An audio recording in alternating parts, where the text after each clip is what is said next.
নমস্কার, ট্রাভেলার অলোক। আমরা দ্বিতীয় দিনে রয়েছি পেহেলগাঁওতে। পেহেলগাঁও থেকে আমরা এখানে সাইট সিনে যাচ্ছি mini Switzerland. Mini Switzerland in India at Pahalgam.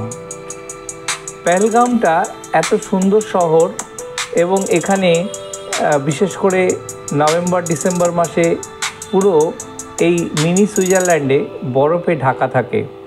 কিন্তু আমাদের সৌভাগ্য হলো না যে আমরা ওই সময় আসতে পারিনি, কিন্তু এখানকার যে পরিবেশ সেই পরিবেশকে উপভোগ করার জন্য আমরা চলে এসেছি। এখানে কিছু ঘোড়ার ব্যবস্থা আছে, যে একটা জায়গায় এসে সেখান থেকে আর গাড়ি যায় না, তখন সেখান থেকে ঘোড়ায় আসতে হয়। আমাদের ঘোড়া মাথা পিছু নিয়েছিল 2000 টাকা করে, আর প্রত্যেকেই আমরা একটা করে ঘোড়া নিয়েছি আপ টু রোড সাইড পর্যন্ত।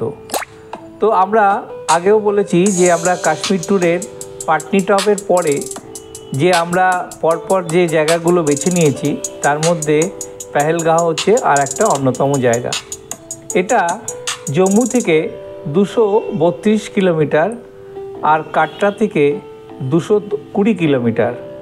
সময় লাগে 6 থেকে 7 ঘন্টা বাই কার। বড় গাড়িও আছে যেগুলো জম্মু থেকে ছায়, কিন্তু ওখান থেকে নেমে আপনাকে আবার ছোট গাড়ি বা অন্য জাতীয় কিছুতে আসতে হবে। সেই জন্য আমরা একটা ইনোভা বুক করে নিয়েছিলাম 7 সিটের। আমাদের ভাড়া নিয়েছিল 4500 টাকা পার ডে। আমরা গাড়িটাকে ছাড়িনি এই কারণ পেহেলগাঁওতে রেখে পেহেলগাঁও সাইট সিন করার পরে তারপর আমরা আস্তে আস্তে চলে যাব শ্রীনগরের দিকে, তাই আমরা এটা ছাড়িনি। মিনি সুইজারল্যান্ডের এখানে নাম এই কারণে করা হয়েছে যে এখানে নভেম্বর ডিসেম্বর মাসে পুরো বরফে ঢাকা থাকে এবং সেই সময় এখানে স্কি হয় এবং নানা রকম স্পোর্টস অ্যাক্টিভিটি, যেটা আইস স্পোর্টস অ্যাক্টিভিটি আছে, সেই জিনিসগুলো এখানে হয়ে থাকে। তো আমরা দেখতেই পাচ্ছেন আমরা ঘোড়ায় করে যাচ্ছি মিনি সুইজারল্যান্ডের দিকে। তো মিনি সুইজারল্যান্ড এখান থেকে মাত্র 3 কিলোমিটার রাস্তা, কিন্তু 3 কিলোমিটার রাস্তাটা এতটাই দুর্গম যে এখান থেকে এই ঘোড়ায় চড়ার অভিজ্ঞতাটাও আমাদের অর্জন হলো, প্লাস আমরা পৌঁছে গেলাম আস্তে আস্তে মিনি সুইজারল্যান্ডের দিকে। তো এগিয়ে চলেছি মিনি সুইজারল্যান্ড। মিনি সুইজারল্যান্ডের যাওয়ার আগে আমি আপনাদের এই পেহেলগাঁও সম্বন্ধে আরেকটু কিছু তথ্য দিচ্ছি। পেহেলগাঁও এমন একটা জায়গা যেখান থেকে অমরনাথ যাত্রা শুরু হয়। পেহেলগাঁও থেকে চন্দনবাড়ির দূরত্ব হচ্ছে 16 কিলোমিটার রাস্তা। তো আমার পরবর্তী যে এপিসোড আছে সেখানে আমি কি করে গেলাম চন্দনবাড়ি এবং সেখান থেকে কিভাবে, যদিও আমরা অমরনাথ যাত্রা যেতে পারিনি, তো সেই অমরনাথ যাত্রা এখনও আমার কাছে অধরা রয়ে গেছে। আমি চেষ্টা করব যে নেক্সট ইয়ারে যদি অমরনাথ যাত্রা করতে পারি। অনেক রকম পারমিশনের ব্যাপার থাকে, বাধা বিপত্তি থাকে। তো কাছাকাছি এসে মানে লোকে পেহেলগাঁও আসে, এখান থেকে চন্দনবাড়ি হয়ে যায়, আর অমরনাথ থেকে ফেরার পথে তারা অন্য একটা রুট আছে বালতাল হয়ে, সেই বালতাল দিয়েও আসা যায়। তো যাই হোক, আমরা এখন রয়েছি মিনি সুইজারল্যান্ডে। দেখতেই পাচ্ছেন এখন সব চারিদিকে ভেড়ারা এখানে চড়ছে। এখানে প্রচুর ভেড়া আছে, প্রায় হাজার হাজার ভেড়া এখানে ঘাস খাচ্ছে। কিছুদিন পরেই পুজোর পর থেকেই এখানে পুরো বরফে ঢাকা হয়ে যায় এবং তখন এখানে আইস স্কেটিং হয়। এছাড়াও এখানে নানা রকম বললাম যে স্পোর্টস অ্যাক্টিভিটি, যেটা আইস স্পোর্টস অ্যাক্টিভিটি হয়, এই জন্য এখানটায় মিনি সুইজারল্যান্ড নামে বিখ্যাত। তখন অবশ্য আমাদের ভারতীয়দের থেকে বেশি বিদেশি পর্যটকরা আসেন এবং বিদেশি পর্যটকদের জন্য আমাদের একটা ভালো রেভিনিউ জেনারেট করে, রেভিনিউ ইনকাম করে।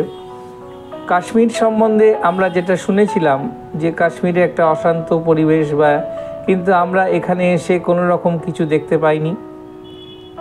পেহেলগাঁও জায়গাটা এমন একটা জায়গা যে এইখানে থেকেই আপনার কিছুদিন আগে যেটা পুলওয়ামার বিস্ফোরণ হয়েছিল, সেই পুলওয়ামাটা খুবই কাছে। এছাড়াও এখানে অনন্তনাগও খুব কাছে, আর অনন্তনাগ থেকে পাকিস্তানের দূরত্ব খুবই কাছে। তাই এখানে জায়গাটা খুবই একটু ভয়ের ব্যাপার আছে, যদিও আমরা সেরকম কিছু পাইনি। এখানে অনেক হোটেলও আছে, বিশেষ করে OYO হোটেলগুলো যেগুলো আছে, আজাদ, বিবেক, নেক, এগুলো মোটামুটি 2 থেকে 2,500 টাকার মধ্যে বাজেট হোটেল। আর এখানে আমরা দেখতে পাচ্ছেন যে আমাদের সমস্ত আমরা টিমে আছি, তাদের প্রত্যেকে এখন বেশ মানে বিশ্রাম, কি বলবো, এটা একটা মানে খুব সুন্দর মানে ঘোরার জায়গা, এবং এত সুন্দরভাবে এরা করছে এখানে। আমাদের দীপকবাবু তিনি তার ওয়াইফকে মানে কোলে তুলে নিয়ে সেই নায়কদের মতন হইতে আসছেন। যাই হোক, আমার ট্যুরে এটা একটা সবথেকে বড় ব্যাপার হচ্ছে যে আমরা চেষ্টা করি খুব একটা ফ্রেন্ডলিভাবে মজা করে ঘুরতে, কারণ বেশিরভাগ লোকই তো যারা যায় ঘুরতে সেই একদম গাড়ির মধ্যে করে বা সেই সাইট সিনগুলো অত ভালো করে দেখায় না, বা যদি কোনো ট্রাভেল এজেন্সিও আসে তারা ওই বলে দেয় যে এই টাইম দিয়ে দিল, এর মধ্যে ঘুরে আসুন। কিন্তু আমরা যেহেতু নিজেরাই এই প্রোগ্রামগুলো করি, তাই আমরা যতটা পারি যেখানে যার যেটুকু আনন্দ উপভোগ করার সেই আনন্দটা আমরা উপভোগ করি, এবং যতটা পারি খুব মানে হাসি ঠাট্টা এবং এর মধ্যে বন্ধুত্বপূর্ণ একটা পরিবেশের মধ্যে আমরা ঘোরাঘুরি করার চেষ্টা করি। তো পেহেলগাঁও সম্বন্ধে অনেক কিছু বলার ছিল। তো পেহেলগাঁও থেকে যারা অমরনাথে যাত্রা করেন, প্রথমে যে চন্দনবাড়ির দূরত্ব হচ্ছে পেহেলগাঁও থেকে মাত্র 16 কিলোমিটার রাস্তা। এই সময় যখন তীর্থযাত্রা শুরু হয়, সেই সময় কখনো 200 টাকা বা কখনো 300 টাকা পার হেড ভাড়া নিয়ে নেয়। তো আমরা খবর নিয়েছি, যাই হোক এখনও পর্যন্ত যাওয়ার সুযোগ হয়নি। তো পেহেলগাঁও থেকে চন্দনবাড়ি থেকে হাঁটা শুরু হয়, আর আরেকটা রুট আছে, সেটা হচ্ছে বালতাল রুট। তো আমরা যদি আসি, ভবিষ্যতে আসবো তো বটেই, তো তখন আমরা অবশ্যই এই চন্দনবাড়ি দিয়েই আবার আমরা অমরনাথ যাব। তো অমরনাথ যাত্রার যে বিভিন্ন এগুলো যে পরপর স্টেপ আছে, সেই স্টেপগুলো যারা গেছেন তারা আরও ভালো বলতে পারবেন। আমরা যেতে পারিনি, তাই এখান থেকে এই মিনি সুইজারল্যান্ড দেখে এবং এখান থেকে কাছাকাছি যে বেতাব ভ্যালি, নানা রকম আরু ভ্যালি এসব আছে, সেইগুলো আমরা পেহেলগাঁওতে উপভোগ করে যাচ্ছি, আর সমস্ত খবরাখবর নিয়ে যাচ্ছি। আমি চেষ্টা করছি আপনাদেরকেও যতটা পারছি শেয়ার করতে, যাতে আপনারাও আসেন।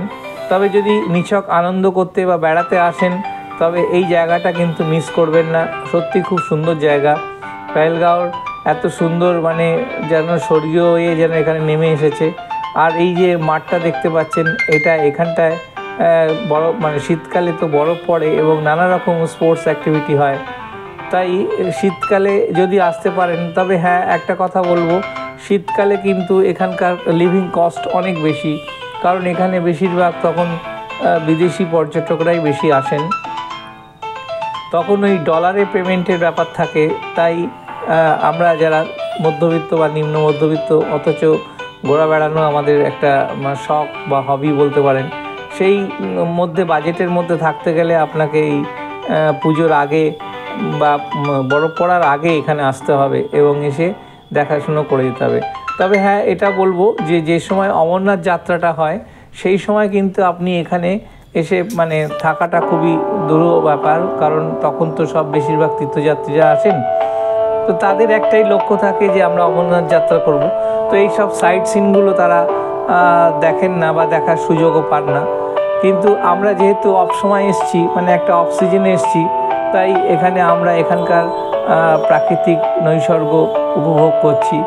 আমাদের সবাই এখন আমরা রয়েছি যে হোটেলটায় আমরা উঠেছি, সেই হোটেলের সামনে, হোটেল আজাদ, এই হোটেলের সামনে আমরা এখন রয়েছি। এটা এরকমই, কারণ এখানে বরফ পড়ে বলে সমস্ত চালগুলো সেই ইগলুদের মতন অবস্থা, সমস্ত ঢাল থাকে।